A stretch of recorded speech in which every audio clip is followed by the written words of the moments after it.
কারখানা তৈরির জনশুনানি হলদিয়ায়। হলদিয়া পেট্রোকার্বন কারখানার নতুন প্রকল্পের জনশুনানি অনুষ্ঠিত হলো কারখানার মধ্যে।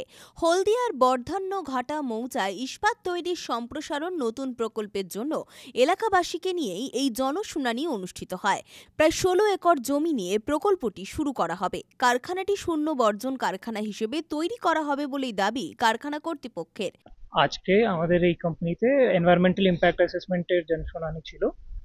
এটাতে যারা পাবলিক আশেপাশে আছেন তারা এসেছেন, তারা নিজের মতামত দিয়েছেন যে এখানে এই নতুন প্রকল্প হলে কিছু যদি এনভায়রনমেন্ট ইম্প্যাক্ট পড়ে তাই সেটা নিয়ে ওনারা কমেন্ট করেছেন।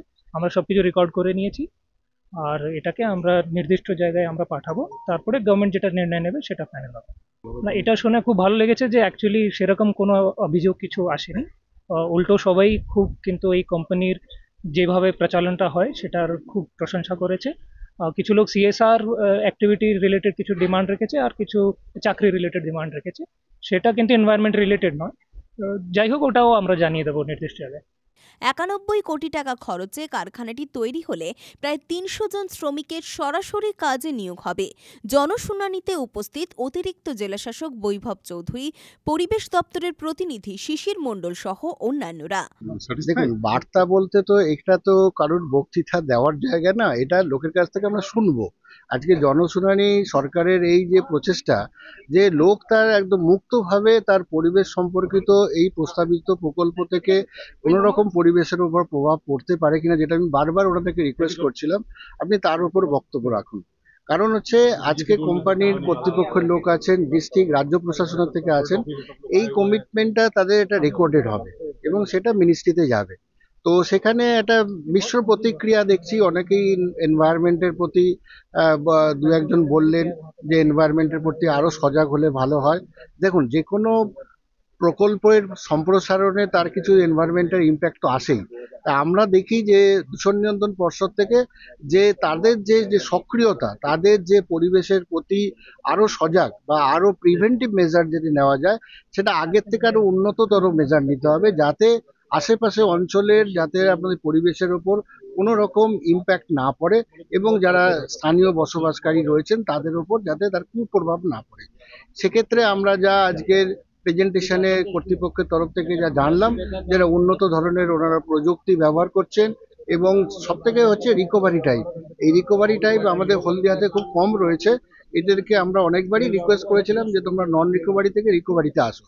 রিকভারিতে হলে যেটা আমরা সরাসরি পরিবেশে ছেড়ে দিতাম, সেটা থেকে আমরা কিছু মূল্যবান ভ্যালুয়েবল প্রোডাক্টকে আমরা এক্সট্রাকশন করতে পারবো।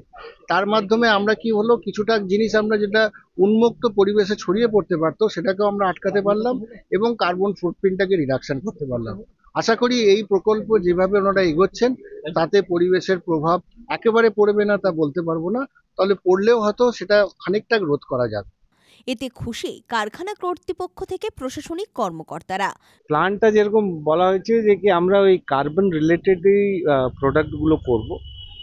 আমাদের অলরেডি পেটকোক ক্যালসিনেশন আছে, যেটা মানে ক্রুড অয়েল থেকে যে কার্বন তৈরি করার যে মানে বেসিক্যালি আমরা কার্বনই তৈরি করছি, মানে পিওরার ফর্ম অফ কার্বন, যেগুলো অ্যানোডের ক্ষেত্রে লাগছে। অ্যানোড তৈরি করার ইলেকট্রোলিসিস প্রসেসে যে ক্যাথোড আর অ্যানোড থাকে, সেই অ্যানোডের তৈরি করার জন্য লাগে।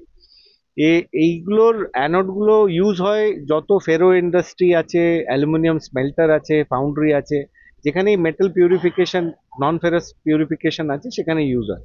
তো সেই অ্যানোডেরই তৈরি করা হচ্ছে। We are selling purer form of carbon, 99.9% carbon.